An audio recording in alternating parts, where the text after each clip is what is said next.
इसके पहले वाली वीडियो में मैंने आप लोगों को बताया था कि राम निहाल श्यामा को, जिसके घर में है, वो अपने पूर्व जीवन की बातों को वो समझाते हैं। कहते हैं मनोरमा के साथ बिताए गए क्षण को, जब वे ब्रज किशोर के यहाँ काम करते थे राम निहाल, तब कैसे क्या घटना हुई, मोहन बाबू के पागलपन के बारे में उन्होंने बताया। फिर यह भी बताया कि किस तरह से वह उनके विचार मनोरमा के विचार से कैसे मिलते नहीं थे, वैचारिक मतभेद था। इतना सुनने के बाद तब वह, जब पागलपन का दौर अधिक होता है, तब वे कहते हैं माँ जी अब घूम चलो।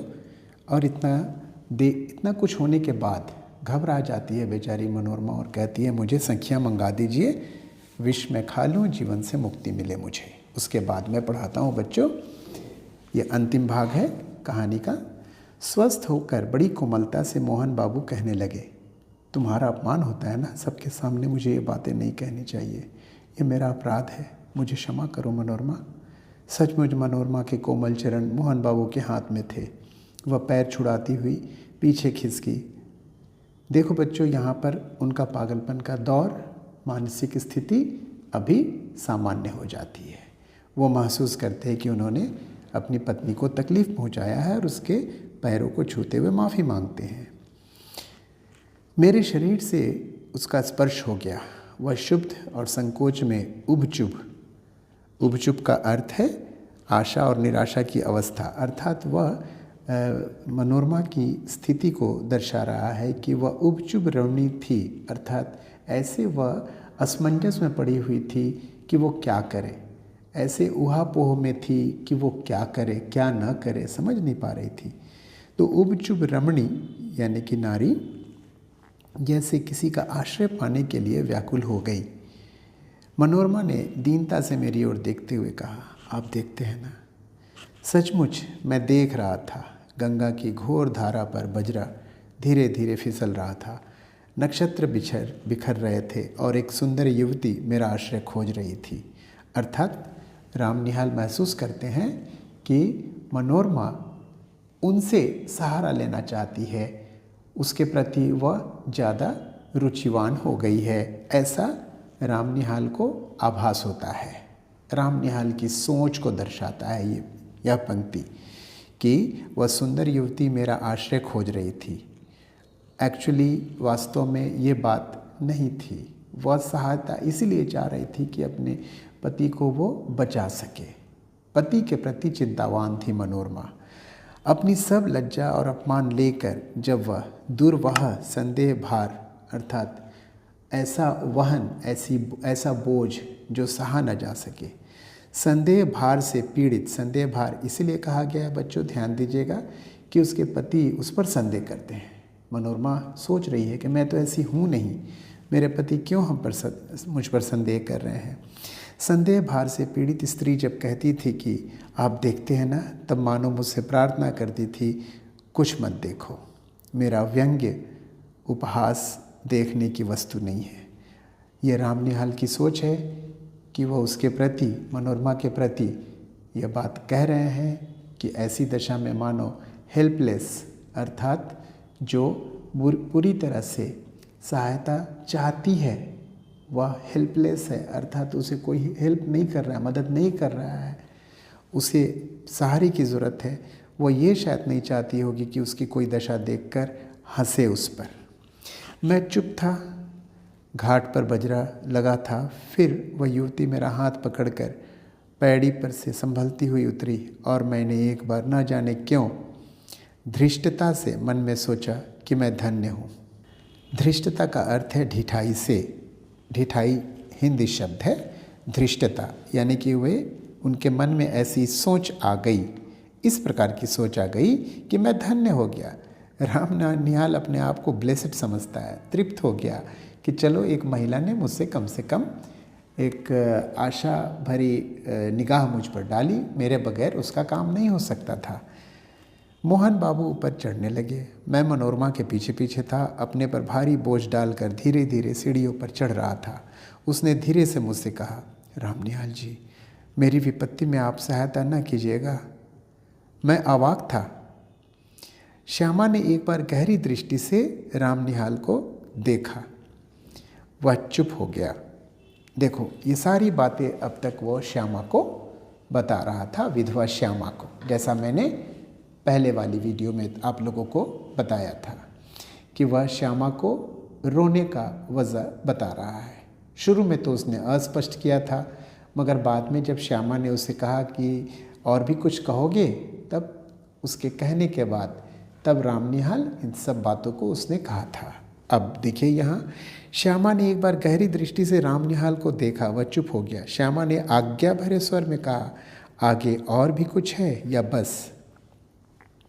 राम निहाल ने सिर झुकाकर कहा, हाँ और भी कुछ है। वो वही कहो ना। कहता हूँ, मुझे धीरे धीरे मालूम हुआ कि ब्रज किशोर बाबू यह चाहते हैं कि मोहनलाल अदालत से पागल मान लिया जाए और ब्रज किशोर उनकी संपत्ति के प्रबंधक, कर्ता धर्ता, मैनेजर, प्रबंधक बना दिए जाएं, क्योंकि वे ही मोहनलाल के निकट संबंधी थे। भगवान जाने इसमें क्या रहस्य है, किंतु संसार तो दूसरे को मूर्ख बनाने के व्यवसाय पर चलता है। मोहन बाबू अपने संदेह के कारण पूरा पागल बन गया है।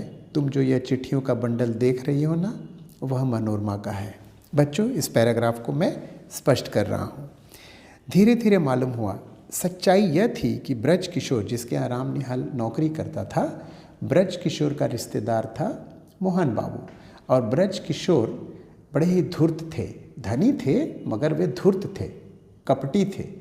वे धोखे से क्या चाहते थे कि वो मोहन बाबू की संपत्ति को हड़प ले, और इसीलिए वह योजना बना रहे थे।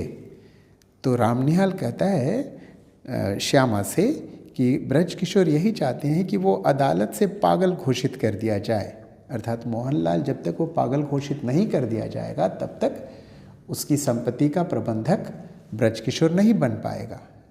तभी वो बन सकता है जब वह मानसिक रूप से पागल घोषित कर दिया जाए। भगवान जाने इसमें क्या रहस्य है।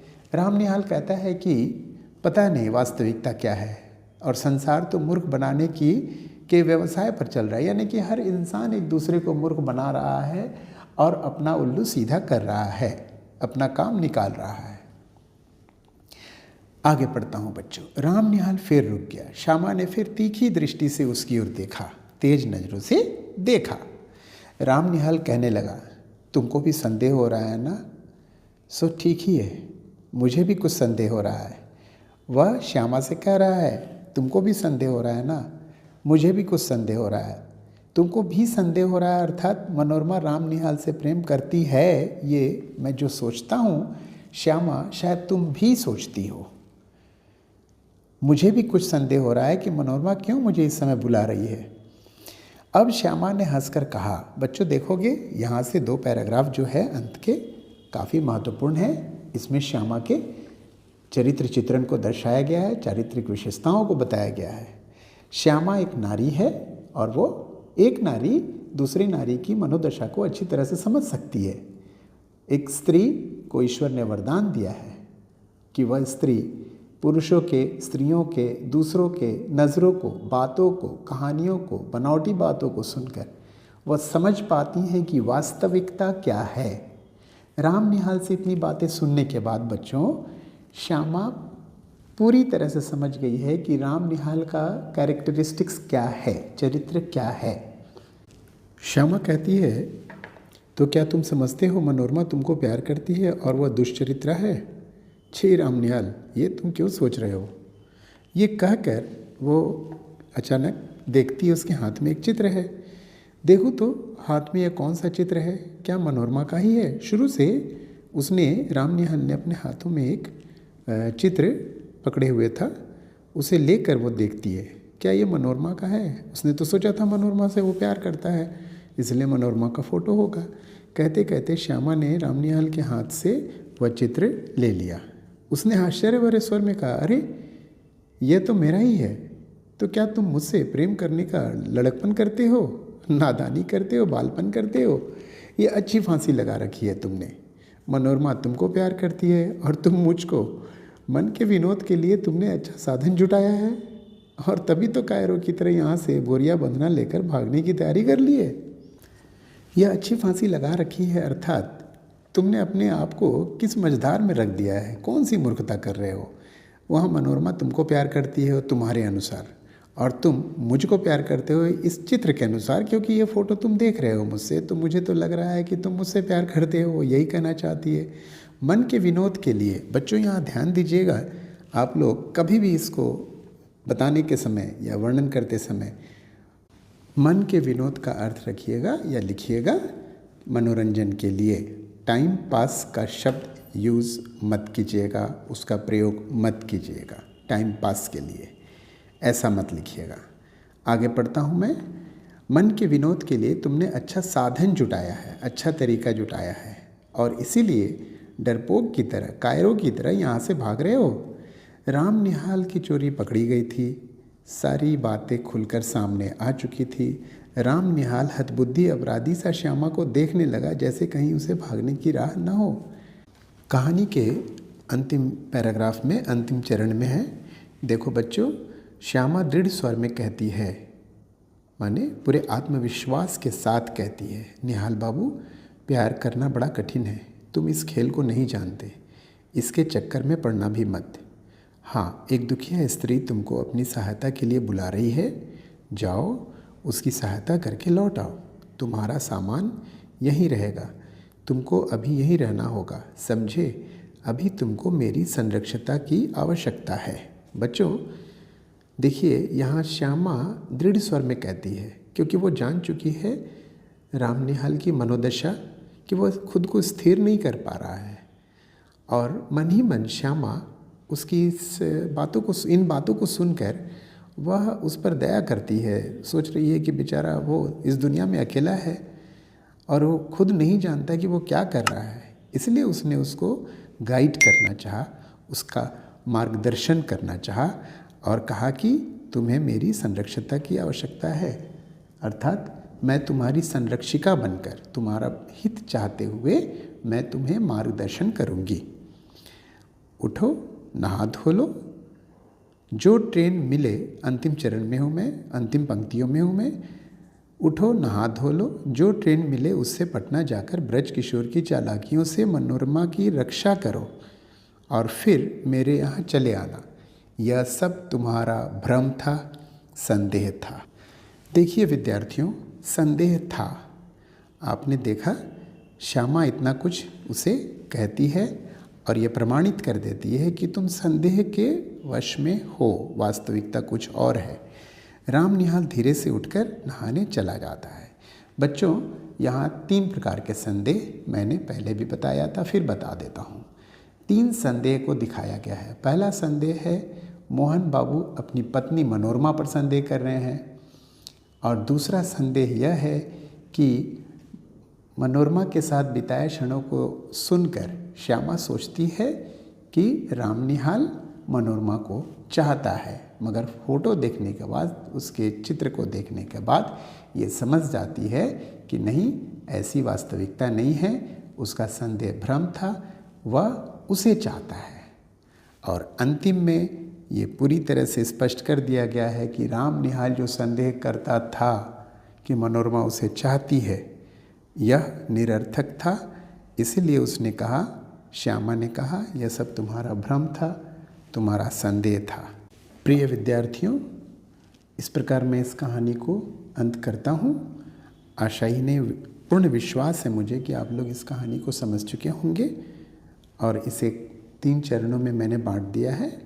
3 खंड में बांटकर मैंने आप लोगों को 3 वीडियो भेजा, जो लास्ट की ये तीनों वीडियो आप ध्यान से सुने, और विश्वास है मुझे आप लोगों को अब कोई कठिनाई नहीं जान पड़ेगी और आप लोगों के लिए सुविधाजनक होगी।